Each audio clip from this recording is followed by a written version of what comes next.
What is going on, everybody? Welcome back to the channel. Today's video we're going to be comparing this 1985 Honda 4Trax 250, which is Honda's first year of production for the Honda ATV, and we're going to be comparing it to this 2021 Honda Rubicon 520.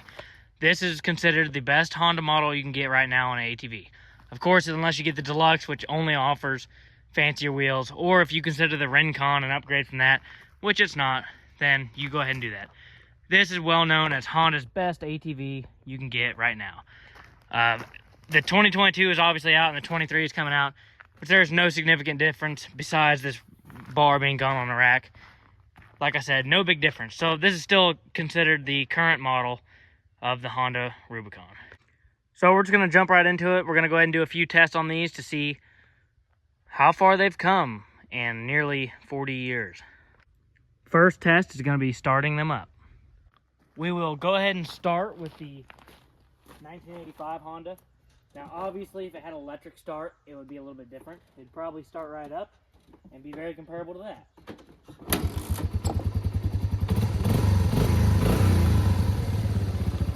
One kick starts it right up. Now, this machine has obviously already been started up today.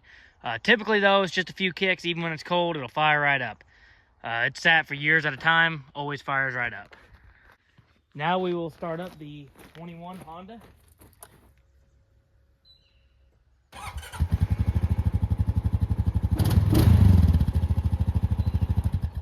Obviously, it's going to fire right up. As far as starting these two units, they're both very equal, especially if the electric start worked on here. But if anything, this is actually better. You have another option here. If your battery's gone, which in this case it is, that's why we're using that. There is no battery in this unit at all, so you can fire it up without it. No reliance on battery or electronics. As far as ease of maintenance, this machine's obviously going to be a lot easier. There's no plastic in the way. Right here's your oil filter, oil fill, and oil check right here. So very, very simple. You can adjust your clutches right here. You can get to the air filter very quickly. You know, pretty simple. Just a little bit easier than the brand new Honda, which of course it is very simple as well. Just a matter of popping this whole centerpiece off, which only takes a few seconds. Oil dipstick here. And then your oil fill and oil filter are on this side. The oil fill, you can see maybe is just in there. And your oil filter's right here in this area as well. Right there.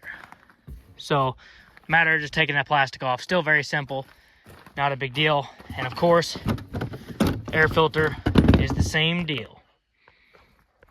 Now, comfort wise, of course, this should be an obvious answer. The seat on here is perfectly fine. The positioning of the handlebars is fine. Now, you don't have any floorboards. All you have is a peg, so that obviously takes away from the comfort some.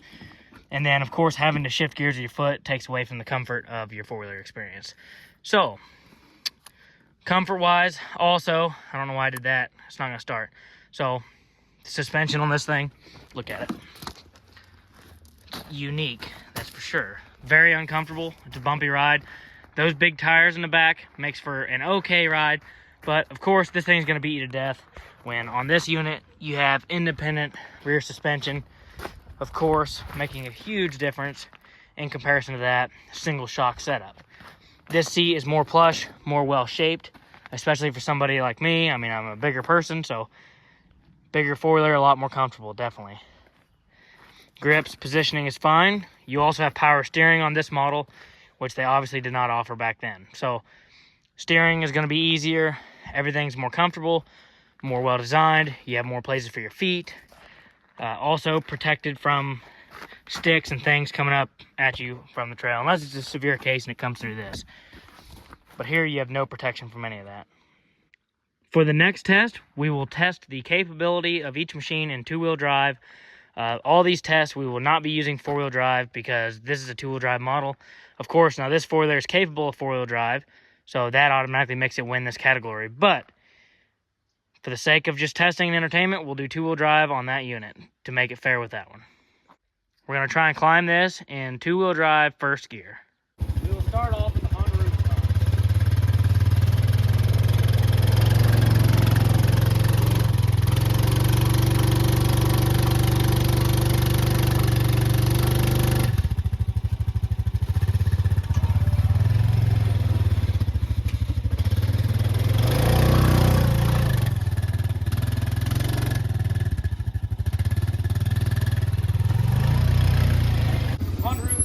actually accomplished it with no problem, getting a little bit of speed. So we'll try this further slow first.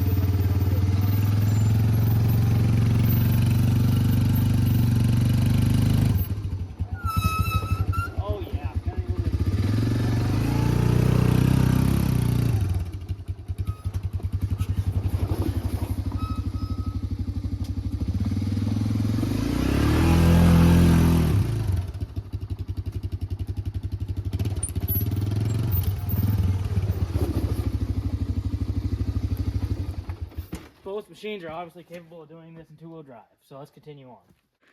So the next test is going to be speed, in which we will time how long it takes to get from back tires touching that gravel to past this tree.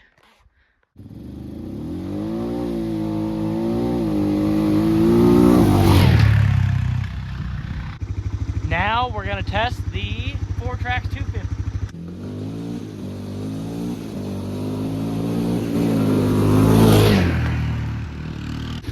As you can see, not as much difference as you'd think for the age and size.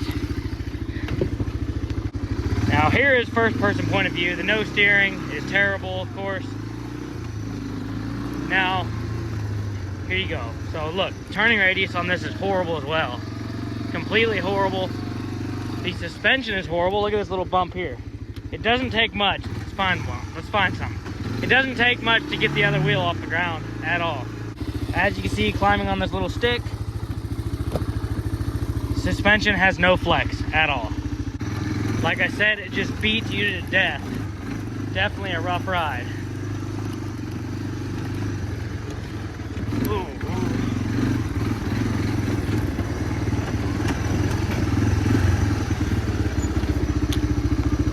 Now, if you're comparing quality, it's absolutely obviously present that this is going to be way more superior.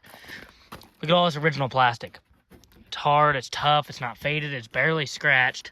And yes, it's been ridden, as you can see by the grips. Rear brakes still work amazingly. Front disc, or the front brakes are the original front brakes, and they still work.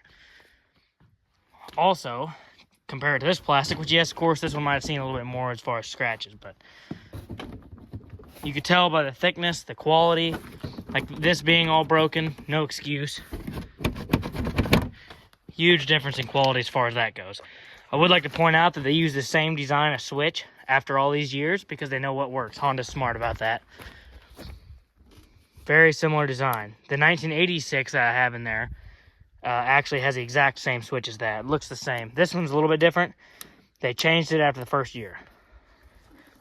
Now the question may be, you know, can you buy one of these and still have fun? I'd say absolutely. Got this unit about 3 years ago for $800 or $600 maybe, and it's been an absolute beast. Still runs, still gets driven a lot, and it's not the most comfortable thing in the world, but I'm telling you, you can still have a lot of fun. It's a great spare to have. It's a great workhorse just to crank up and run back here. Whatever you got to do, it always runs. So probably, I don't think I've ever changed the oil in it since I've had it. It's currently not even running an air filter because this year when I come to crank it up, there was rats in the air filter, so they ate the filter and there was a big mess inside of the throttle body, or the carb, excuse me. So cleaned all that out, fired it up, chewed up the rats, ate it, spit it out like it was nothing, and currently running no air filter. Been a great unit. You see it rides no problem. It rides straight. It's actually very smooth for how old it is. All things considered, this was definitely ahead of the time back then. Wasn't bad. Wasn't a horrible thing. People had lots of fun with these. Now that we're on the Rubicon, you can definitely tell a big difference that this is a way more comfortable, more refined unit.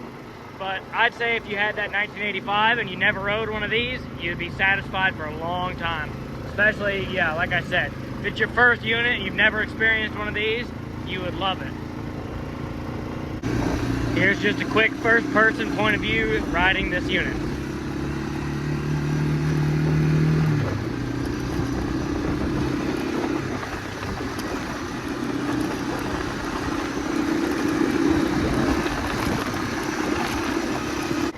So now here's just a point of view on the Rubicon.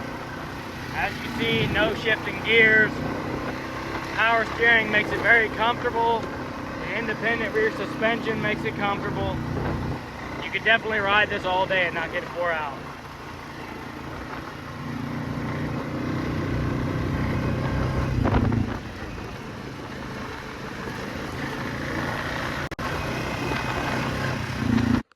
So you can tell there's obviously a clear difference in between these two units. This one's carbureted, that one's fuel injected. This one has a kickstart, this one doesn't. I don't know what else to say. It's pretty simple. I mean, that's obviously going to be better in every way. But if you want to look at it this way, $800 versus $12,000. And also simplicity, longevity, you're going to have it with this. If I had to say which one I'd go give my 12-year-old kid, you know, or something, I'd definitely give him one of these $800 ones that, you know, you can pretty much beat on this forever and never have issues. Not saying you can't with that, but this is $800. Again, you know, this is $12,000. So which one's going to last longer? Which one's going to be more reliable? There's no telling. Only time will tell. In 30 years, I'll get back with you and let you know how the Rubicon's holding up. And we'll compare it to this when this is almost 70 years old.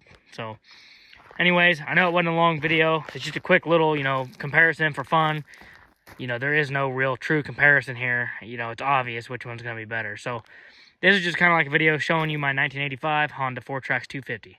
Hope you guys enjoyed. Please leave a like and subscribe for more.